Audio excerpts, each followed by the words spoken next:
Hey, hey, hey. It's Teach Me Tuesday, and I am so glad you're here. I swear I'm not a historian.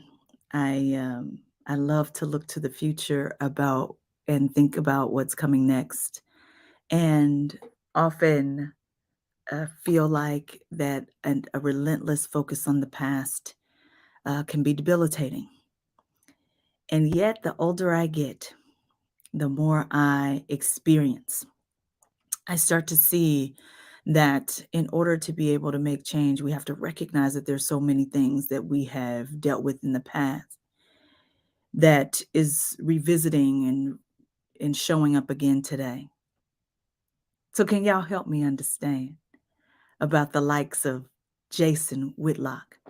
I don't know if people on the national level understand and know that Jason Whitlock got his start here in Kansas City, writing for the Kansas City Star about sports. And from what I understand is a pretty astute commentator as it relates to sports. But because I think now that as I'm closer to 50 than anything else, that the past is incredibly important, I regularly like to go back to where do we go from here, chaos or community, because with the exception of calling Black people Negroes, Dr. King was specific and laid out for us what our challenge and our problem is. And I'm just going to, I mean, y'all help me understand, but I'm just going to read this one passage on page 140. How many Negroes who have achieved educational and economic security have forgotten that they are where they are because of the support of faceless, unlettered, and unheralded Negroes who did ordinary jobs in an extraordinary way? How many of us have forgotten?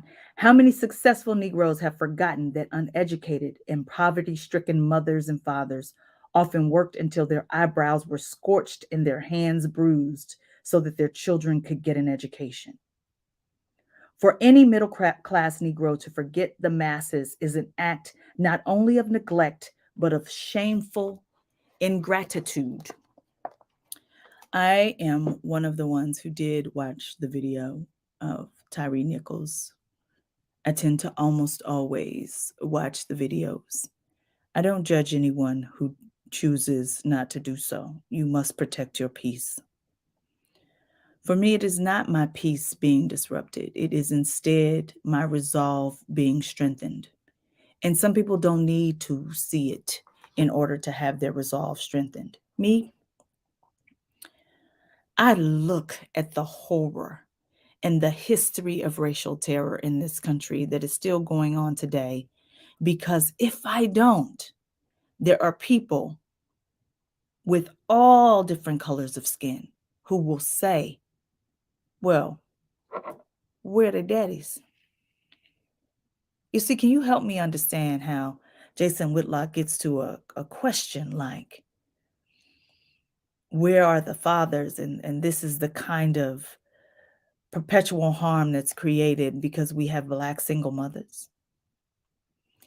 It has been evidence-based and proven that Black men are more likely than any other race of people to be involved in the lives of their children. So can you help me understand how we have this myth that there are fathers who are not there? How do we get there? How does that happen? How do we get to a point where after the murder of George Floyd, my preacher can stand in the pulpit and talk about how we need to get educated and work and stay off drugs? You know, if there's any one thing I hate about what has happened as a result of the Tyree Nichols brutal beating murder, it is that we have been upholding him as a beautiful light. Okay, I'm sure he was. We have been upholding him as a skateboarder from California.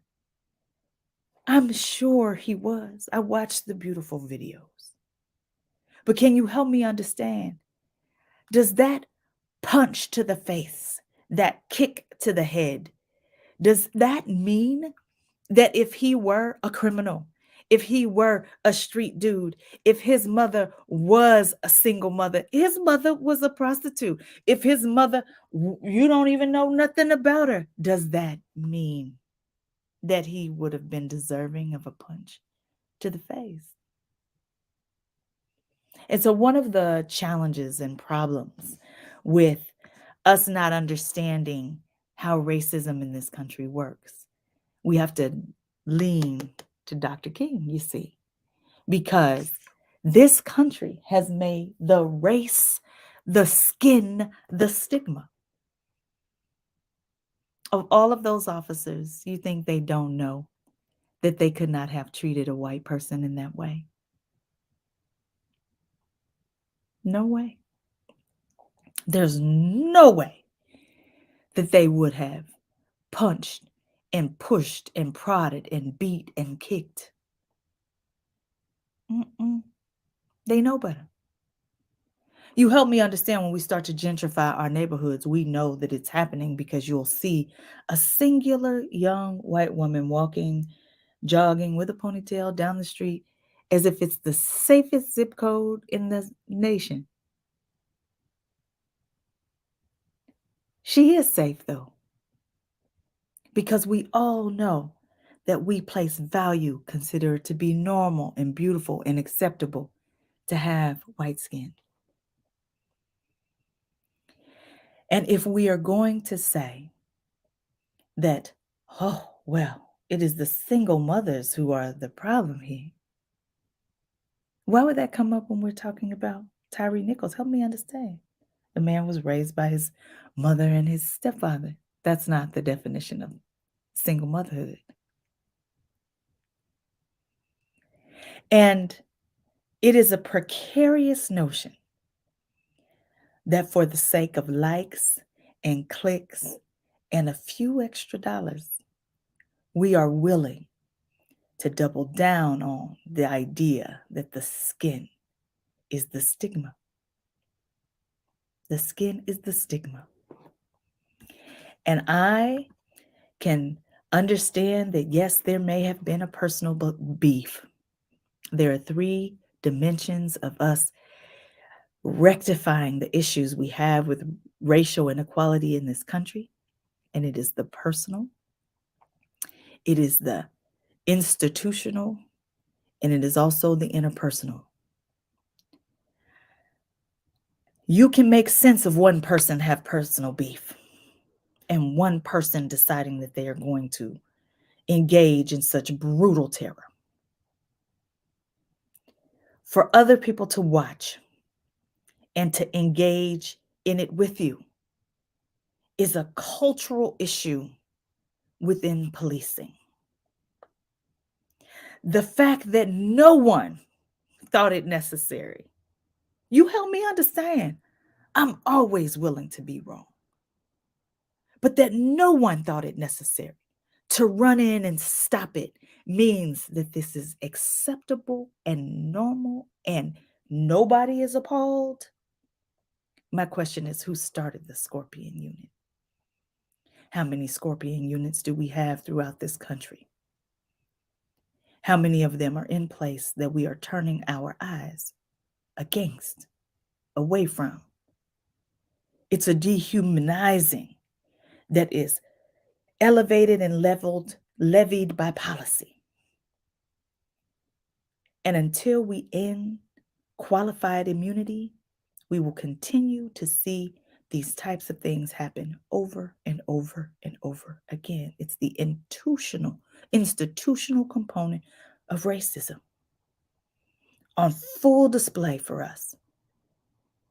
And teach me, please. Help me understand. How did we hear nothing from the Blue Lives Matter group? Nothing from the Don't Tread on Me people. Nothing from the thin blue line folks. Nothing from the back, the blue.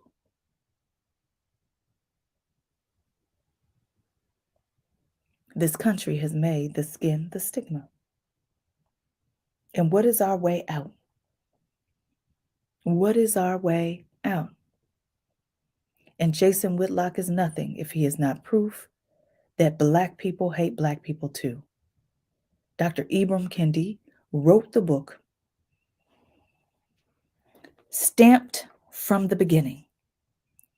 It is a comprehensive account about how we all need to make our way towards anti-racist behavior. It was a New York Times best-selling book right after George Floyd was murdered. But then the backlash happened. And once the backlash happened, people like Candace Owens, Officer Tatum, Supreme Court Justice Clarence Thomas, and even Jason Whitlock joined the throes of people to say, but if Black people acted a little better, the racist systems and cultures, they don't matter. It's a lack of empathy at best. It's a complete disregard for humanity at worst. It's Teach Me Tuesday. We've got plenty work to do.